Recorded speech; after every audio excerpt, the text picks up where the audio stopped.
दोस्तों, अ, कुछ परीक्षार्थियों ने ये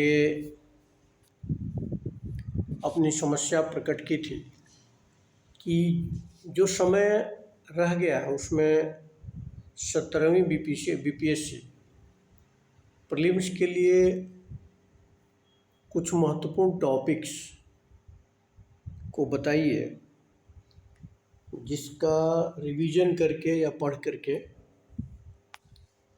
हम लोग परीक्षा में शामिल हों और कम समय में तैयारी हो सके।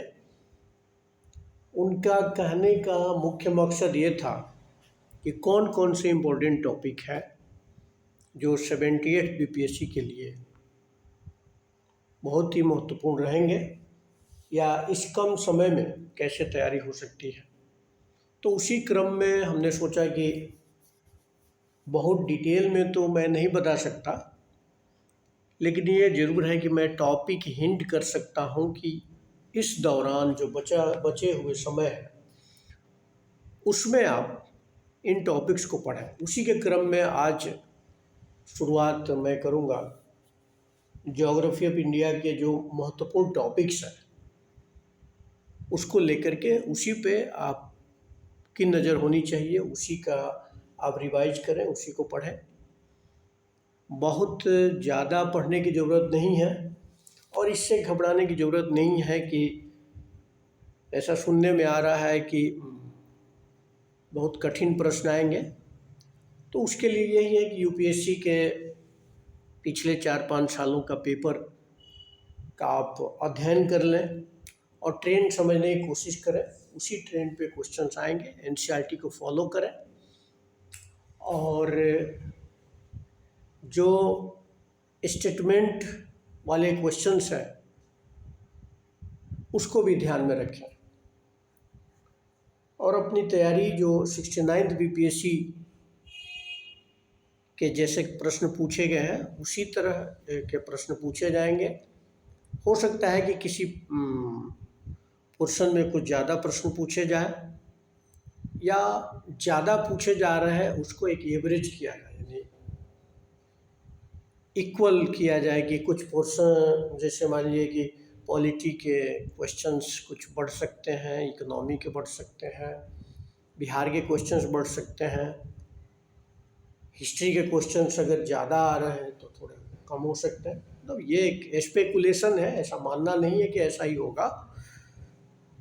तो सबसे पहले हम लोग देखेंगे कि जो ज्योग्राफी ऑफ इंडिया के कौन कौन से इम्पोर्टेंट टॉपिक है जो इस बार के लिए इम्पोर्टेंट रहेंगे और ऐसे ही ज्योग्राफी के अन्य सेक्शन के बारे में भी हम लोग डिस्कस करेंगे और अन्य सब्जेक्ट्स और टॉपिक्स के बारे में डिस्कस करेंगे। टॉपिक को नोट कर लेना है और सुन करके नोट करके उस पर फोकस करना है। सबसे पहले देखिए, एक प्रश्न जो है ना भारत की भूगर्भिक संरचना है उससे प्रश्न हो सकता है और अक्सर पूछा भी जाता है। तो भारत की भूगर्भिक संरचना यानी जियोलॉजी पढ़ लेना है, ठीक है। और भू आकृतिक प्रदेश जो है फिजिकल ज्योग्राफी में आपका भारत का जो फिजिकल पार्ट है जिसमें हिमालय आ जाएगा, यानी उत्तर का पर्वतीय क्षेत्र, तो हिमालय को बृहद रूप से पढ़ लें। इसके अलावा आपको मैदानी भाग पढ़ लें, फिर प्रायद्वीपीय पठार नीचे जो भी है, यानी दक्कन का पठार हो गया, वेस्टर्न घाट हो गया, ईस्टर्न घाट हो गया, ये इससे प्रश्न पूछा जाता है।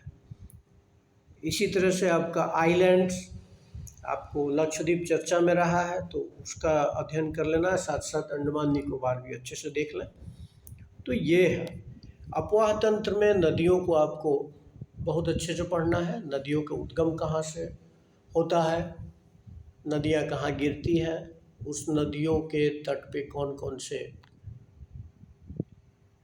नगर हैं, उनकी ट्रिब्यूटरी क्या है, ये बहुत सामान्य सा जो है ना प्रश्न है। खासकर जो है ना आप प्रायद्वीपीय नदियों को भी देखिए और नॉर्थ ईस्ट की नदियों को भी देख लें।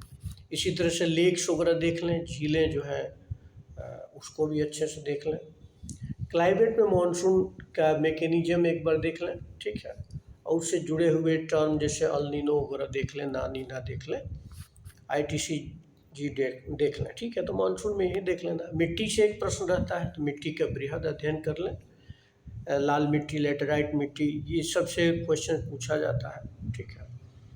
वैसे जलोढ़ मिट्टी भी आपको पढ़ना है। तो ये भारत का, इसी को आप जो है ना अप्लाई कर सकते हैं बिहार की ज्योग्राफी में भी, लेकिन अभी हम लोग ज्योग्राफी ऑफ इंडिया की बात कर रहे हैं।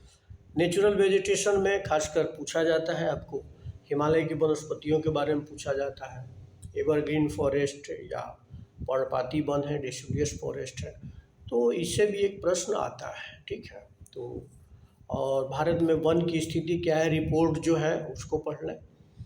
तो 2021 का जो रिपोर्ट है, वन स्थिति रिपोर्ट, उसको देख लें। बायोस्फीयर रिजर्व आप देख लीजिए, नेशनल पार्क, ये सब आता रहता है, ठीक है। इसके अलावा आप टाइगर प्रोजेक्ट वगैरह का भी देख लें, पहले से आप पढ़ चुके होंगे, तो ये सब देखते रहना है। और कुछ अन्य प्रोजेक्ट भी देख सकते हैं, जैसे आप, हाँ, पर्यावरण वगैरह संबंधित भी प्रश्न पूछे जाते हैं, तो उसको भी आप देख लें। कोई एक करेंट से भी जुड़ा हो सकता है, तो पर्यावरण को भी देख लें, प्रदूषण, पर्यावरण, ये सब देख लें। एग्रीकल्चर से प्रश्न पूछा जाता है, तो एनसीईआरटी को ज़रूर उसमें शामिल करें। एनसीईआरटी पढ़ते हुए भारत के फसलें हैं, प्रमुख फसलें हैं, खाद्यान्न फसलें, आपको बागानी फसलें जो भी है उसको देख लें। और किस फसल के लिए कितना पानी चाहिए, कितना टेम्परेचर चाहिए, किस तरह का मौसम है, इस तरह के प्रश्न पूछे जाते हैं, तो उसको आप जरूर देख लें। इसी तरह से प्रमुख नहरें हैं, सिंचाई वगैरह भी देख सकते हैं। कुछ आपको बहुउद्देशीय नदी घाटी परियोजनाएं हैं, उसको भी आप देख सकते हैं। डैम वगैरह देख लें, नदियों पे कौन कौन से डैम है जो खासकर हाल में चर्चा में हो रहा है और फेमस है, उसको देख लेना है। जैसे कुछ हम बता दें आपको, बगलिहार प्रोजेक्ट है, किशनगंगा, ठीक है। इसी तरह से पंचेश्वर, किसाऊ, जो चर्चा में रहा है उसको देख लेना है। इसी प्रकार आपको खनिज, और खनिज जरूर देख लें, मिनरल्स जो, इसके अलावा ऊर्जा संसाधन में कोयला, खनिज तेल, इस सब से प्रश्न पूछा ही जाता है। इसका भंडारण भी देख लें, रिजर्व, और उसका प्रोडक्शन में जो नया लिस्ट वगैरह आया है, कुछ चेंज हुआ है, तो उसको देख लेना है। सोलर एनर्जी पे आजकल फोकस है, तो सोलर एनर्जी का देख लें, पवन ऊर्जा देख लें, तो ऊर्जा में सब देख लेना है। इंडस्ट्री, तो अगर मिनरल्स पढ़ रहे हैं तो साथ साथ इंडस्ट्री को भी पढ़ लें। ट्रांसपोर्ट से उतने प्रश्न तो नहीं आते, लेकिन अगर करंट में कुछ चेंज हुआ है तो बजट वगैरह से या इकोनॉमिक सर्वे से आप देख सकते हैं, उसको देख लीजिए। हाँ, ट्राइब्स वगैरह से प्रश्न एक रहता है, तो भारत की जो जनजातियाँ हैं उसको डिटेल में थोड़ा सा पढ़ लेना है। जनजातियों को डिटेल में पढ़ लीजिए, उसकी क्या विशेषता है, किस क्षेत्र में रहती है, वो सब देख लीजिए। जनसंख्या तो 2011 की जनगणना को ही अभी देखना है, क्योंकि जनगणना इधर नहीं है, तो एक बार देख करके जाए, अगर आता है तो ठीक है, नहीं तो पिछले कुछ वर्षों में उससे प्रश्न कम पूछा जाता रहा है, तो उसको आप देख लें। तो ये ज्योग्राफी ऑफ इंडिया में यही टॉपिक है जिस पे फोकस करना है। और अगले वीडियो में हम लोग देखेंगे कि फिजिकल ज्योग्राफी में कौन कौन से टॉपिक हैं जिसको देखा जा सकता है। इसके अलावा आपको वर्ल्ड ज्योग्राफी का, तो इन सारे टॉपिक्स को आप नोट कर लें और नोट करके फिर उस पर काम करें। बहुत बहुत धन्यवाद, पढ़ते रहिए।